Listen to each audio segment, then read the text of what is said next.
एक बार की बात है, ऐसा हुआ।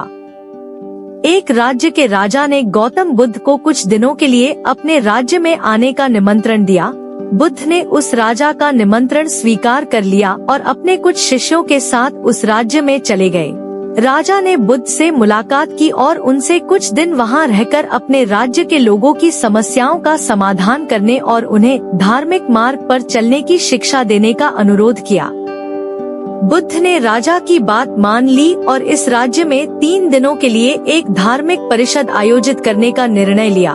गौतम बुद्ध के आगमन की खबर पूरे राज्य में फैल गई और धार्मिक सभा के पहले ही दिन बहुत से लोग आए। उसी राज्य के चौराहे पर एक भिखारी बैठा रहता था।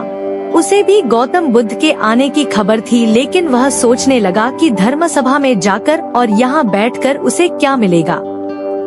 जैसे जैसे लोग आएंगे वे मुझे भिक्षा में कुछ न कुछ अवश्य देंगे। पहले दिन कई लोग आए और इस भिखारी ने अच्छी खासी कमाई की। अगले दिन फिर वही क्रम जारी रहा।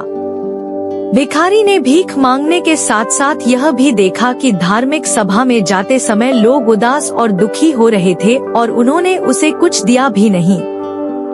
जब वह बुद्ध से मिलकर वापस आता है तो बहुत खुश दिखता है और खुशी खुशी भिक्षा भी देता है। यही सोचते सोचते दूसरा दिन भी बीत गया। तीसरे दिन जब बहुत कम लोग आए तो भिखारी परेशान हो गया। उसने कमाई नहीं की। उसने सोचा कि बुद्ध तो सबकी समस्याओं का समाधान दे रहे हैं, तो क्यों न मैं भी उनके पास जाऊं और अपनी गरीबी दूर करने का उपाय पूछूं।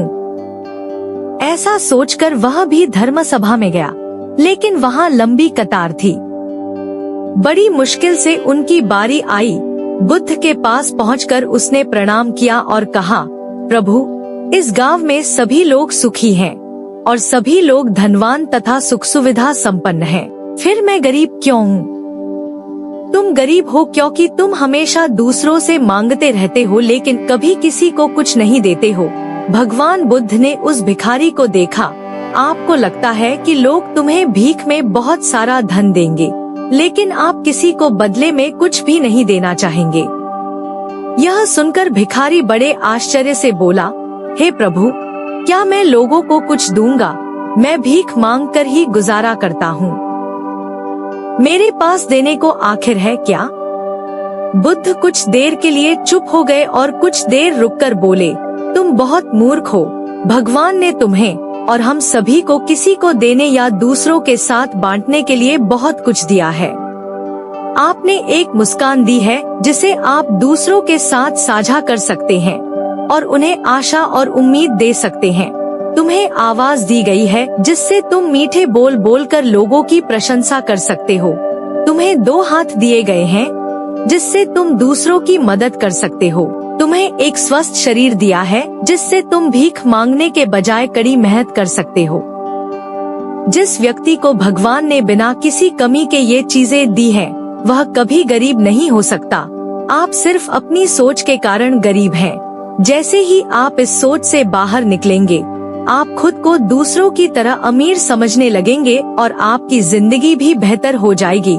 दूसरों की खुशी देखकर अपनी तुलना दूसरों से न करें। भगवान ने सभी को अमीर बनाया है, बस जरूरत है तो अपनी सोच सुधारने की। भगवान बुद्ध की बातें सुनकर मनुष्य को अपने जीवन का मूल्य समझ में आया और वह उनके द्वारा दी गई शिक्षाओं के अनुसार अपना जीवन जीने लगा। जब हम सभी अपनी तुलना दूसरों से करते हैं या दूसरों को खुश देखते हैं, तो हमें लगता है कि हमारी जिंदगी खराब है और बाकी सब मजे कर रहे हैं। हम अपने जीवन में कभी भी अच्छी चीजों पर ध्यान केंद्रित नहीं करते हैं। हम कभी यह नहीं सोचते कि भगवान ने हमें स्वस्थ शरीर दिया है, जो सबसे कीमती चीज है। वैसे तो कहते हैं भगवान ने किसी को गरीब नहीं बनाया है। उन्होंने हर किसी को इतना दिया है कि वो अपना जीवन गुजार सके, और अगर किसी को जरूरत से कम भी दिया है तो भगवान उसके लिए कुछ न कुछ ऐसी व्यवस्था कर ही देते हैं। उनका जीवन चलता रहता है।